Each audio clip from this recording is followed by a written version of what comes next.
Hi, I'm Marie Pinto, and this is my Comparative Critical Analysis number 2 for Crime in Italian Cinema. For this presentation, I will compare how the directors represent a troubled conscience in Il Divo, directed by Paolo Sorrentino, and Good Morning Night, directed by Marco Bellocchio. The information for Il Divo will appear on the red slides, and the information for Good Morning Night will appear on the green slides. First, I will discuss the context of each of the scenes in question and how they add to the narrative of the film. The scene I will evaluate in Il Divo takes place towards the end of the film. In this scene, Andreotti is shown sitting on the toilet in the bathroom, rubbing his eyes as the camera pans down. It cuts to him standing in front of the mirror, washing his hands, and when he looks in the mirror, he sees Aldo Moro sitting on the floor behind him. Moro says to Andreotti, Il mio sangue ricadrà su di voi, which translates to, My blood will spill upon you. Andreotti is paranoid and turns to see if Moro is really sitting behind him. It is a clear demonstration of the guilt felt by Andreotti. This is a famous line quoted by Moro that continues to haunt the psyche of the Italian people. It expresses how he wants people to take responsibility for their actions, especially those involved in his kidnapping. Given that he is simply a hallucination in Andreotti's mind, it represents his ghostly present and how it haunts Andreotti. This particular scene in Good Morning Night is located mid-film and is the turning point for Chiara. While reading Aldo Moro's letters, she is overwhelmed and begins to question her commitment to the Red Brigades. She is conflicted between wanting to support their movement and ideologies, but doesn't like the use of violence to achieve them.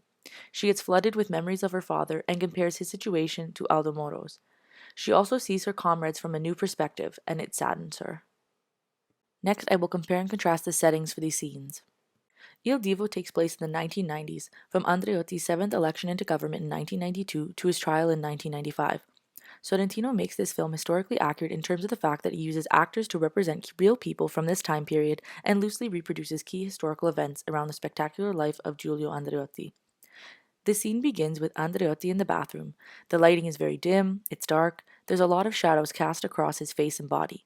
The use of a dark setting reflects the character's emotion, that he is in a troublesome place, uneasy, and conflicted.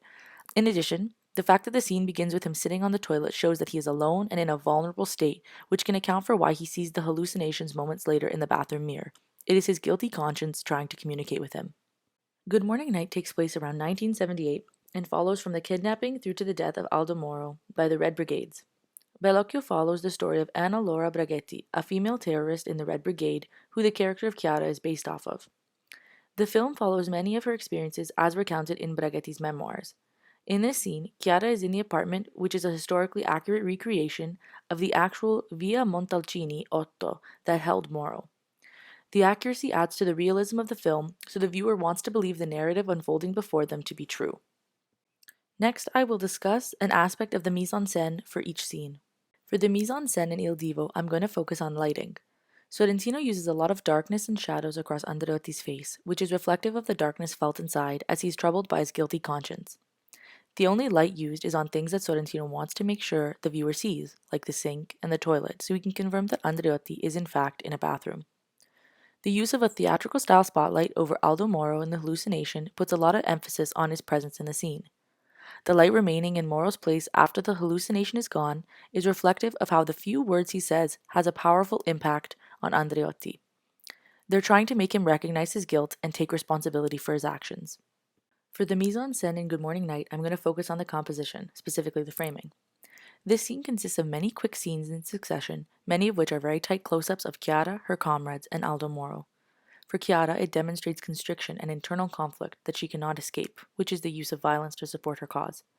The close-ups of her comrades provides a sense of intimacy, and we can see their emotionless eyes, which provides us with the idea of what it's like to be on the receiving end when they are looking through the peephole at Aldo Moro. Finally, the use of frame within a frame furthers the idea of political distance between Aldo Moro and the Red Brigades, as they are opposite sides of history. Now I'm going to be discussing an aspect of cinematography used for each scene. For his cinematography in Il Divo, Sorrentino uses a lot of attention-grabbing angles. The scene begins with the use of a camera tilt from eye level to low while Andreotti is sitting on the toilet and rubbing his eyes as though he's tired. He appears large in the frame, yet distant from the viewer. It represents his growing guilt and the distance he chooses to keep between himself and others through the use of sarcasm and wit. Also in this scene, there's a take when Andreotti is haunted by the ghost of Moro. We can see both Andreotti in the mirror and Moro supposedly sitting on the floor behind him. Without cutting, the camera zooms in on Moro while he delivers his warning. suggesting that Andreotti gives him his complete and undivided attention as to what Moro is saying. For the cinematography of Good Morning Night, I wanted to focus on the different shots used and the distance between the camera and the character. Bellocchio used eye-level and close-up shots in this scene to provide a sense of closeness and intimacy between the viewer and the characters. The viewer is inside Chiara's dreamlike state as she reads Moro's letters to his wife. We are able to see things from her perspective and understand what drives her emotional conflict. The images on this slide are from parts of the scene that I think are very important, and it's where Bellocchio provides a view of what the members of the Red Brigade look like while they're watching Moro through the peephole. He uses extreme close-ups on their seemingly cruel, emotionless, and unforgiving eyes to show that maybe they aren't as just and good as they think they are. Next, I will compare and contrast the main characters in these scenes. In these scenes, both main characters, Giulio Andreotti in Il Divo and Chiara in Good Morning Night, are based on historical figures. Andreotti is accurate, whereas Chiara is very close but not an exact replica of Anna Laura Braghetti. Both characters experience extreme levels of guilt involving Aldo Moro's kidnapping and murder. Andreotti's government was believed to have been a part of Moro's kidnapping and murder because the day it happened was the same day that Andreotti was elected into office and was then involved in a great deal of corruption and murder after the fact, for which he feels guilty. Chiara has a change of heart regarding her involvement and feels guilty for kidnapping Moro. Both characters struggle with their identities, and Andreotti uses sarcasm to keep his distance as he sees himself as being different from the other politicians. Aldo Moro makes an appearance in both these movie scenes. In Il Divo, Moro appears as a ghost haunting the psyche of Andreotti, reminding him of his sins, the murders and the corruption, and how he let Moro die. In Good Morning Night, Moro appears as a godlike figure who is wrongfully imprisoned. The members of the Red Brigade start having changes of heart, and here he is a symbol of their wrongdoings, and they want to free him. The final topic for discussion is a comparison of the diegetic and extradiegetic sounds in these scenes. In both films, the sound in these scenes comes from the extradiegesis.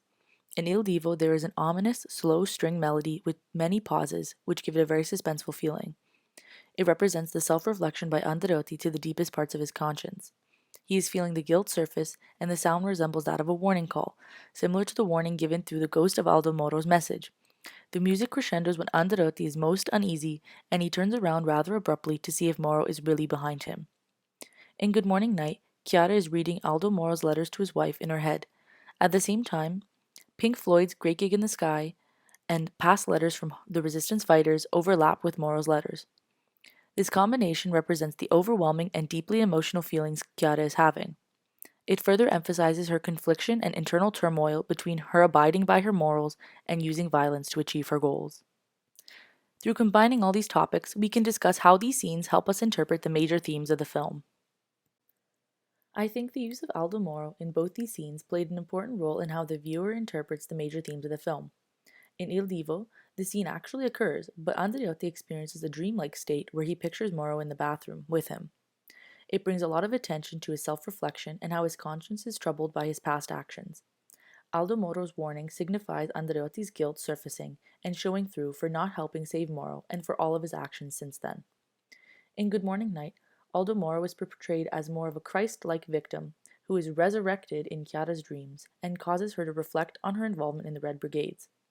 The rapid succession of clips from different perspectives and a variety of extra-diegetic sounds reflect her conflict between wanting to achieve her goals but not wanting to use violence to do so. Is she really one of the good guys in this situation?